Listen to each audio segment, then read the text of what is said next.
Hello. Yes, it worked. That was Hey, embarrassing. I literally couldn't figure it out. yeah, what were you tapping? I don't know. I was like rotating the camera. Not very good at this. No, we're still learning. Hey everyone. Hey team. We got eight. So, No, weird. That's crazy. that's Oh, wild. gotta give a massive shout out to Julie. We gotta call Julie a naughty little possum. In this. But do you want to explain what we're doing, Francesca? So we're just basically answering some questions for you guys.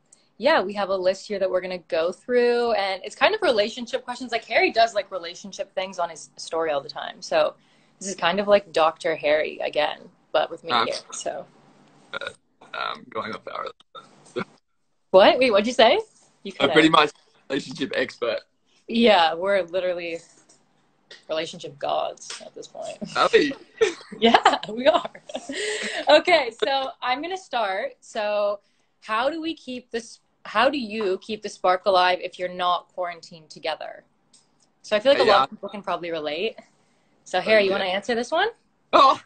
How do we keep the spark alive?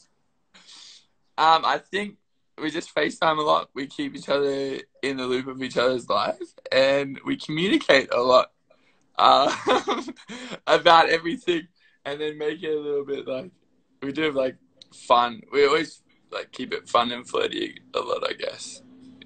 Yeah. Yeah, I think just like talk to each other and don't like, I mean, if you get angry with each other, just keep communicating and FaceTime as much as you can, play games together. It's hard to keep the spark alive, but quarantine's going to be over soon. So there's a light at the end of the tunnel for everyone who's in the same position as us. Yeah. Yeah. Okay. My fan question is: if you're quarantined together, how do you not kill each other? Oof. I don't know. Like, I'm quarantined with my roommate, and sometimes we want to kill each other. But I think just like take breaks, like have your days where you do your own thing and like avoid each other if you're grumpy, and then just like be respectful, clean up after yourself. If you're feeling off, tell the other person you need like a rest day or stuff like that. Just as well, like communicate. And I don't know, because I'm not quarantined with you. I feel like if we were quarantined together, we would probably want to kill each other. So. Do you reckon? I feel like it would be sweet. I don't know. For this, I think value your own time and your own space. Like, I think that's the hardest part. Is like usually, you'd be able to go out and have a coffee by yourself, get a haircut, get your nails done, booze yourself up a little bit. So it's a little bit hard right now to enjoy your own time and like kind of have that meditation or whatever. So I think like the best thing for people to do would be to value your own space, maybe go for a walk, land under a tree.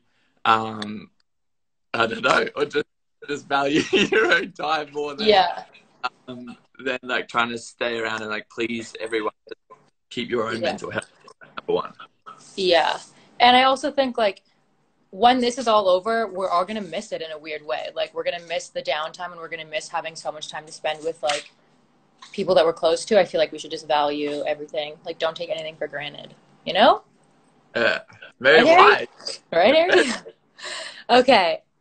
How new is too new to quarantine together? So I think this means like if you meet someone on like a dating app or on, I guess that would be the only way to meet someone right now would be like a dating app. So if you meet someone, how new is too new to quarantine together? Not like hook up, but like hang out.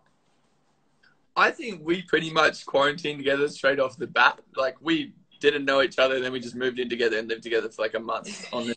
So I think like if you're ballsy and you're just feeling it, and you guys are just gonna be locked in together for a few months or something, I reckon let's go. Like just go move for it.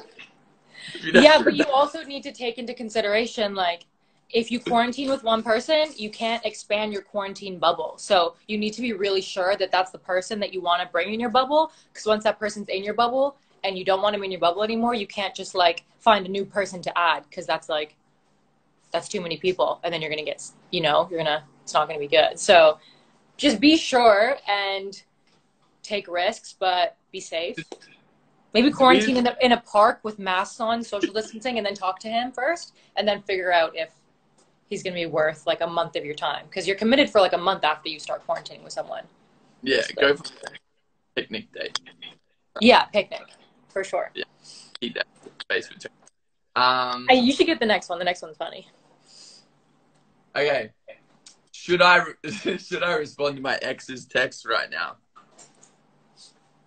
Go take it, Francesca. I think that's a no. Like, obviously, people are really lonely and people are reaching out. I guess it depends on the message. If it's like, hope you're safe, like all is well with your family, and the breakup was okay, then maybe be like, oh yeah, I hope you're safe as well. But I feel like that's, people just want like a way in back into your life, and it's just convenient right now because there's a pandemic to like slide in there. So it's whatever you're feeling. Like, if you miss the person and want to like reach out and have a normal relationship, then yeah, but you have to like think about people's motives. You like old videos you got together, like real happy with just no context. Would you respond to that? Well, I did.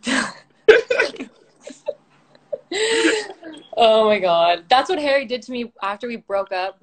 He sent me like 30 videos of us together, like randomly on New Year's Day. It was like, Happy New Year's, by the way. 50 photos of us. I was like, oh. I responded, hey, look at us now. I'm sorry. It was like 2 a.m. I was drunk and I was in my emotions. I was like feeling that I needed you back in my life, so I didn't know how to do it. I feel like that's like I don't even know the word, but I feel like that's the most relaxed way. Yeah. Okay, next one. I want to reach out to my ex. Should I go for it? I think this kind of applies to the one we just went over. Like, yeah, if you want to go for it, I think now's a good time to do it. With a hope you're safe comment, that's the perfect way to slide back in, because it's like, oh, you genuinely care if I'm safe. So you're just asking. What do you think, Harry? Oh, what was the question? I want to reach out to my ex. Should I do it? Yeah, for sure. I reckon quarantine is baby making season. So, like, you may as well. I'm not making any babies. Well, do it for us, everyone. Yeah, do it for us. Definitely. Okay, so moving on. What lessons did you learn from Too Hot to Handle that you're applying quarantine now? Oh, sorry, my dog's barking. What lessons do we learn? I guess just to communicate. That would be the number one thing. Like, if you're upset, tell the person, and everything you're feeling, just let the other person know and keep them in the loop, because not knowing is like the worst thing. So just talk, communicate.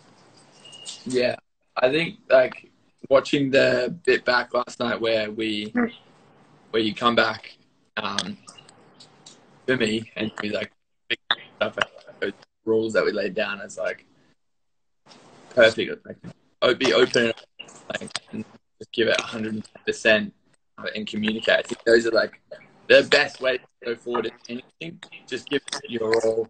Make sure that you're communicating, because it sucks when you're not communicating properly, especially when someone. Yeah. You cut out. What'd you say? I just said it sucks when you're not communicating properly, especially with someone that you love. Yeah. I feel like we built such a foundation on the show that, like, even though we argue and don't see eye to eye on everything, that we're solid no matter what. So I don't think we've ever. We never fight. Ever. Even before this live. Okay. Oh, you got the next one? Yeah. So tips on planning dates over video chat and tips for planning dates at home. So my tip would be, so my roommate kind of is seeing someone right now, and they cook together, they go on picnics together, like they play board games, they start a new series. So you're kind of limited, but you do have to be creative, because you have to show that person your personality and like go out of your way to do nice things with like very limited things to do it with, if that makes sense. So just, yeah, be creative. Like, that's all you have to do, is just like show that person that you care in like a creative way. Like, set up a cute picnic at the park, like away from other people, of course. And yeah, play Jenga. I think my advice